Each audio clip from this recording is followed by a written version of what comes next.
Hi, it's Tuesday, June 23rd, 2026. You're tuned into Why America? I'm your lawyer friend, Leeja Miller, coming to you on the ground in Dublin, Ireland, where I live now. Surprise! Today we're talking about why I left the United States, why Ireland, and how I did it. And just so we're clear, nothing changes about this channel or my work going forward. In fact, I think my work here will only improve because of this move, but we'll get into the details of the future of this channel in a little bit. Now, I have been nervous to make this video. I've been thinking about what I wanted to say for literally months.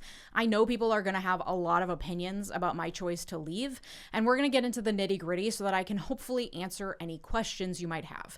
And if I don't manage to answer all your questions today, I am hosting a fundraiser live stream this Friday at 10 a.m. Eastern, right here on YouTube. That will be Ask Me Anything style, where you can tune in and get whatever questions you have answered. I will be fundraising in honor of Pride Month and my move for Rainbow Railroad, an international human rights organization that creates pathways to safety for at-risk LGBTQ+ people and strengthens policies and systems that support their protection and integration. They have helped thousands of at-risk LGBTQ folks access resources to relocate either within their country or to another country abroad. They assist with asylum seekers, relocation expenses, mental health support, and other necessary referrals so that LGBTQ folks who need assistance finding safety can find the help they need. The organization also advocates for pro-LGBTQ policy around the world, and it felt only fitting that if I have the privilege of leaving, and yes, it's a privilege, and we will talk about it, that I should help hold the door open for others. So I'm excited to host the fundraiser, excited to chat with you guys further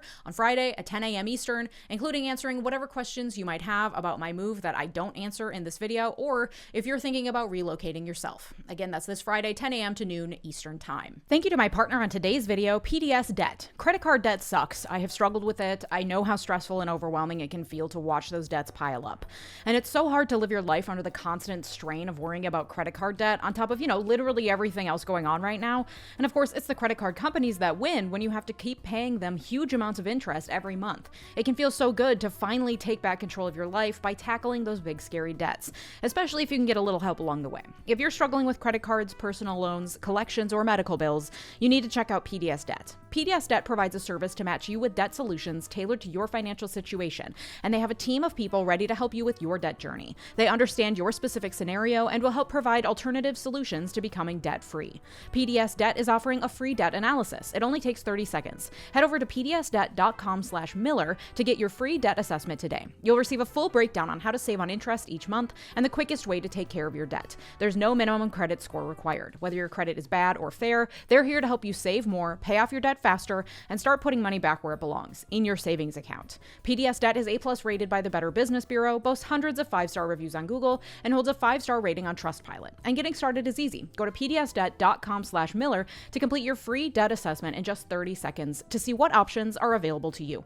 Get your free assessment and find the best option for you right now at pdsdebt.com/Miller. Thanks, PDS Debt. My choice to leave the United States was not an easy one. I have been thinking about it literally for years, and I think if you've followed this channel for a while, you probably got that impression. I have made more than one video basically asking the question, but what if we just left? So please know I did not make this decision lightly, and I'm sorry I didn't tell you guys sooner. I wanted to share a bit more of this journey, but I ultimately decided against it because I didn't want to use it as a content slop generator. Like, this is my life, I don't want to turn it all into content. But also because I was honestly nervous about getting physically out of the country first before talking about this.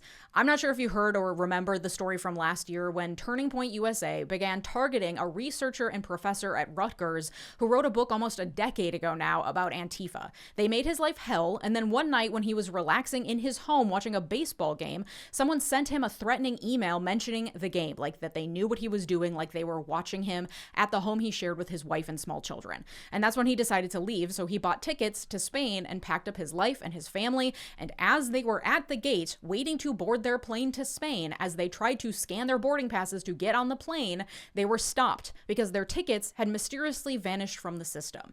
They had to spend the night in a hotel and ultimately were able to book tickets for the next day. And I don't know, it could be that that was genuinely just a glitch, but that story made my fucking blood run cold. Like, I'm a public leftist on the internet. Lord knows I'm probably on some government watch list somewhere, and I was not risking losing my freedom of movement until after I and my family were safely outside of the United States.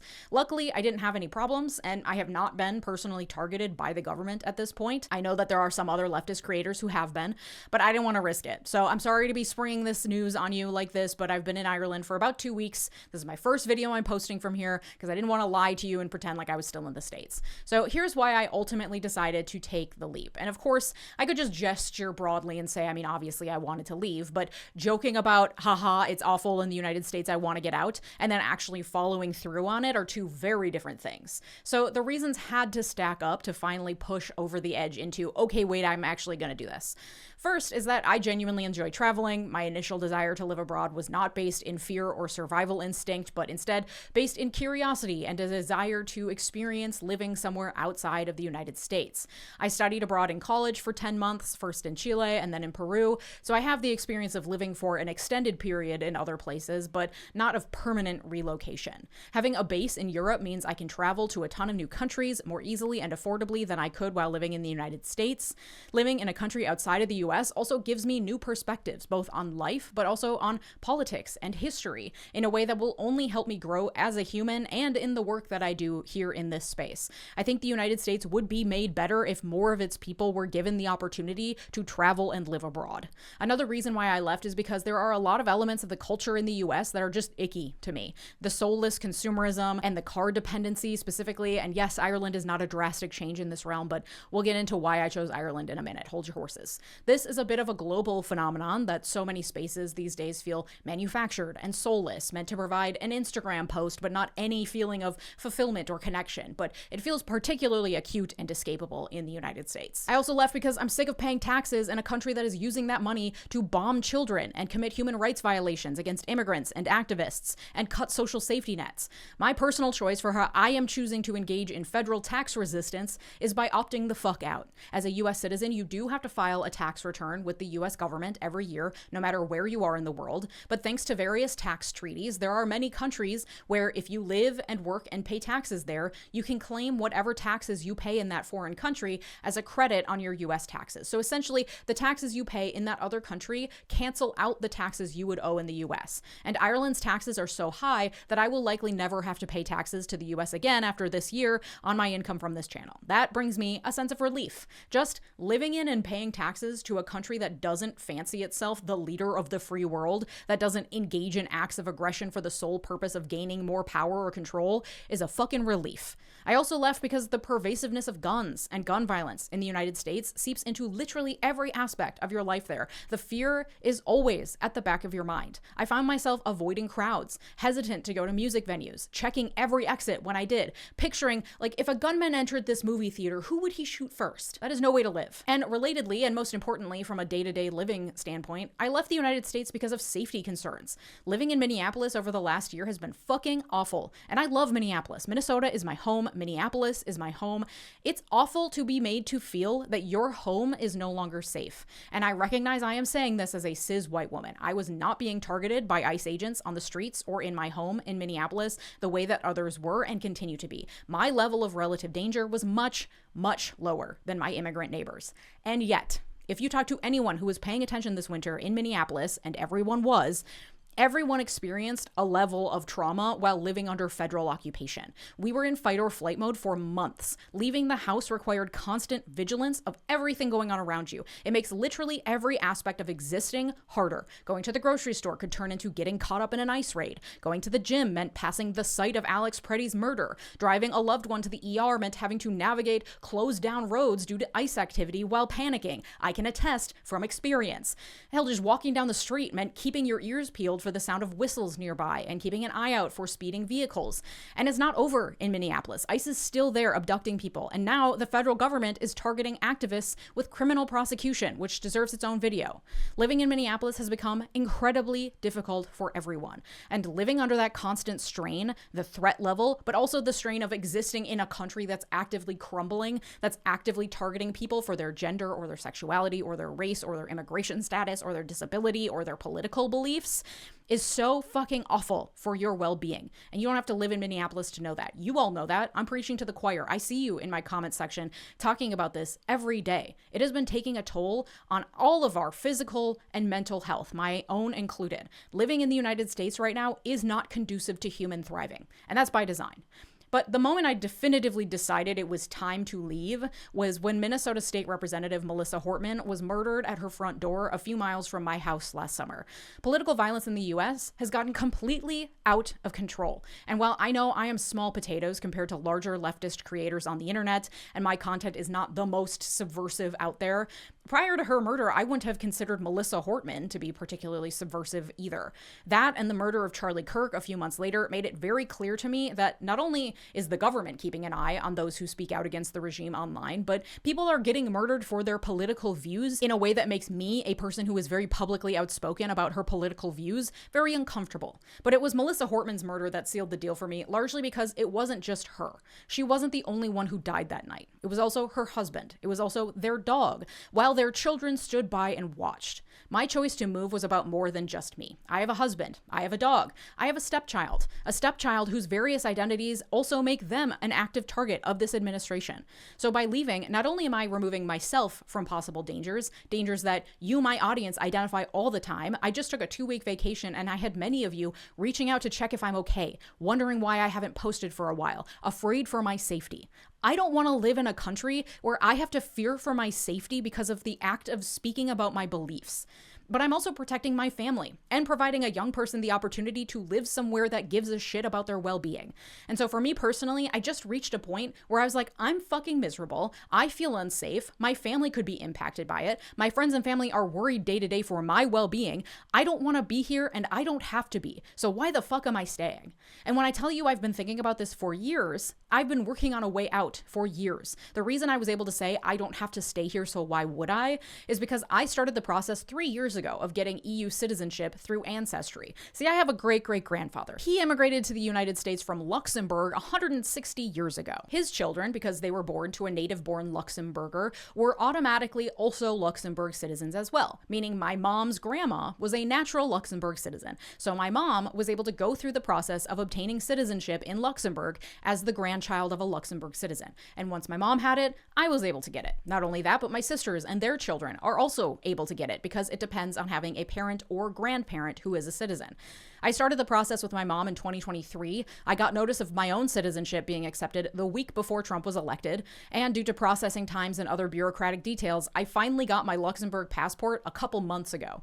And with a Luxembourg passport, I can live anywhere in the EU. So then, of course, the question becomes, why did I choose Dublin, Ireland? Because I fully recognize that there is no perfect country. There is no country you can move to that's going to have zero problems, zero inequality, zero corruption, zero government inefficiency, and also, wherever you go, there you are. Your personal problems will follow you wherever you go. And Ireland is no exception to all of that. The housing crisis in Ireland, and Dublin specifically, is abhorrent. The fact that the government isn't treating it as an immediate national fucking emergency is unconscionable. I can attest as a newly minted renter in Dublin that young people here have absolutely no hope of even finding a rental that they can afford, let alone ever owning their own home. It's fucking abysmal.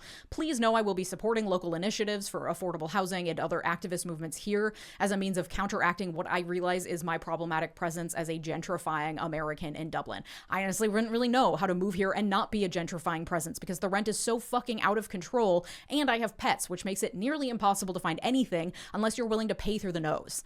It is through sheer stupid luck that the very job that makes me afraid for my safety in the US is also what has allowed me to afford this move for my family. So I'm truly eternally grateful for all of your support. All that to say, I understand Ireland is not a perfect country. Please take a look at what I do for work and trust that I did my damn research. There's always going to be a certain level of rose-colored glasses when you're moving to a new place, and obviously I'm still learning a lot, but I've tried to do my best to understand the place that I'm moving to, including its politics, culture, and history. And Ireland's politics and history are a major draw for me. As I said earlier, it is refreshing to live somewhere that doesn't fancy itself a major world power. Ireland's history of British occupation and colonization means there is a lot of solidarity with Palestine here, for example. The Irish president's own sister was on one of the Gaza aid flotillas and was abducted and arrested by Israeli authorities. That doesn't mean everyone or every politician is pro-Palestine, but there is certainly greater support for the Palestinian cause here. And even though Ireland is one of Israel's largest export markets, it doesn't even come close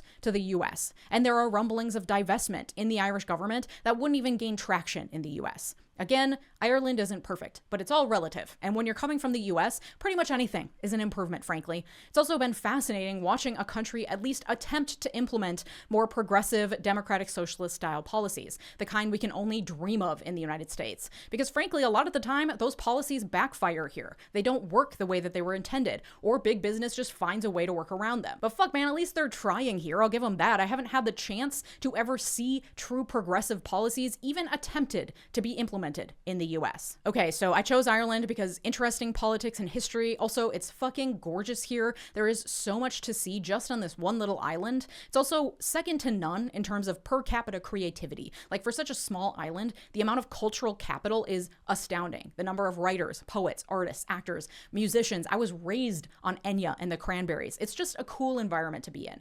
The Irish people generally, I have found to be so unbelievably friendly and kind and welcoming, but also so funny and clever. There are aspects of Irish culture that remind me a bit of the Midwest. I find that I'm settling in pretty easily with my neighbors here because our social customs have a lot of overlap.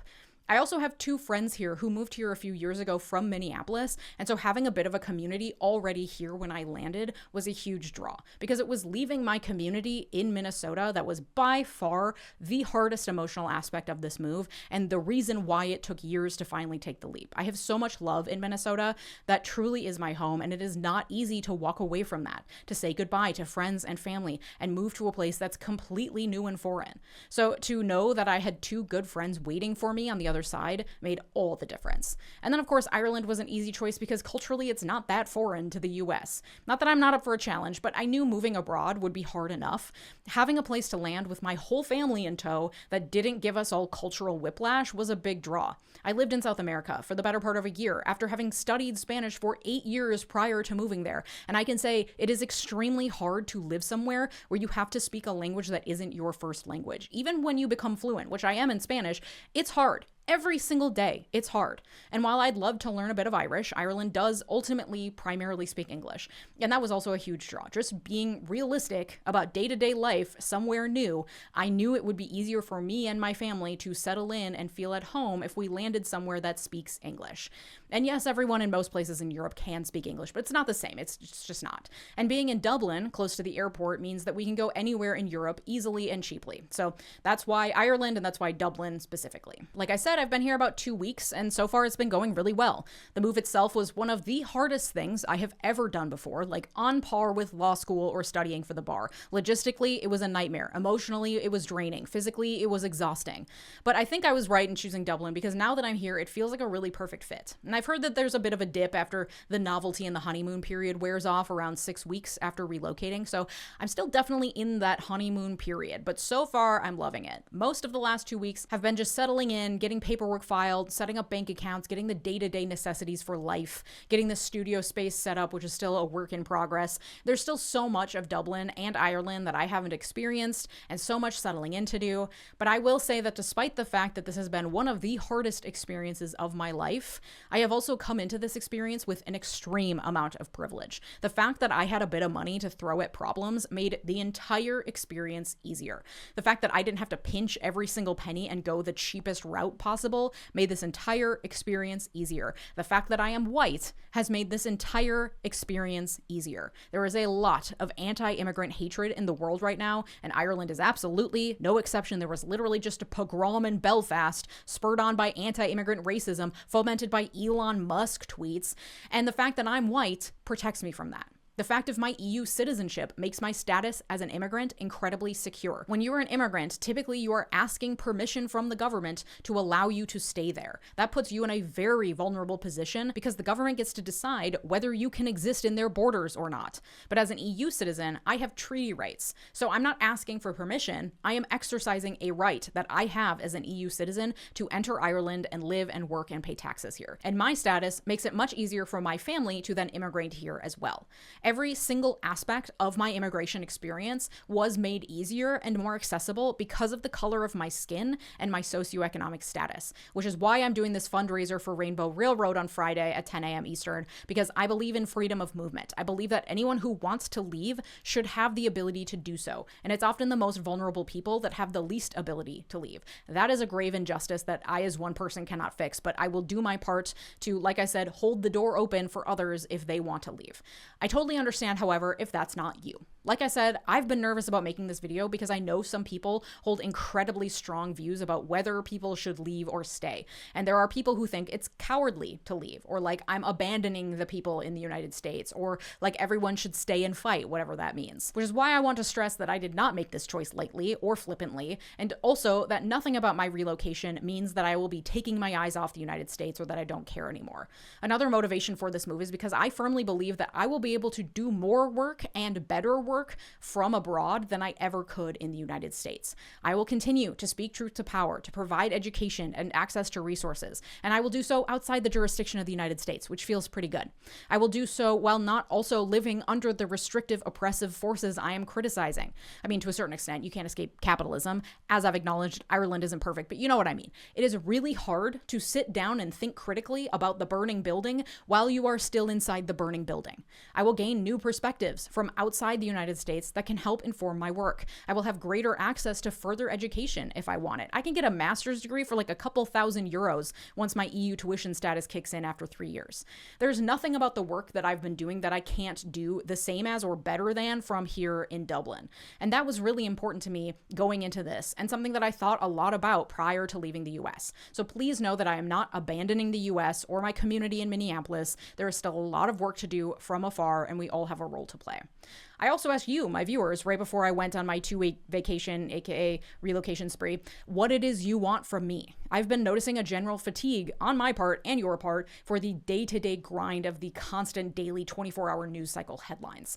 My numbers have been down, and I think part of that is due to the fact that I have been operating on fumes leading up to this move and just going through the motions, and I'm sure on a subconscious level that came through in my videos as well. So I think that they'll naturally get a little better as my capacity is restored and I recover from a bit of burnout. But you guys were quite clear in the poll that I posted that you want more political and historical deep dives and less of the daily headlines, which makes sense. That's kind of historically been my bread and butter, the deep dive video essay style. And so I'm excited to get back into that. I will not be ignoring the day-to-day headlines, but I'll be providing greater context, answering deeper questions, and providing some historical and legal and political analysis that is related to the day's headlines, but hopefully a bit more accessible and digestible because it won't just be a list of daily atrocities, which I know we are all exhausted from. And I have a bunch of new ideas just kind of swirling in my head for the work that I want to do. My creativity is already feeling more active just from being out of the US for 2 weeks. So I'm really hopeful that I'll be able to do more and better work serving you guys now that I'm settling in my new home. So thank you for understanding that this was a very difficult decision, that my work and my resolve remains the same as ever, and that I'm still in the fight. This move changes none of that. Thank you for your continued support. I'll be back with a new video on Thursday, and then Friday at 10 a.m. Eastern Time until around noon, I'll be live right here on YouTube, where I'll answer all your burning questions about my move, or if you want to move, hell, we can brainstorm and do some Googling together, because I think everyone who wants to leave should be able to.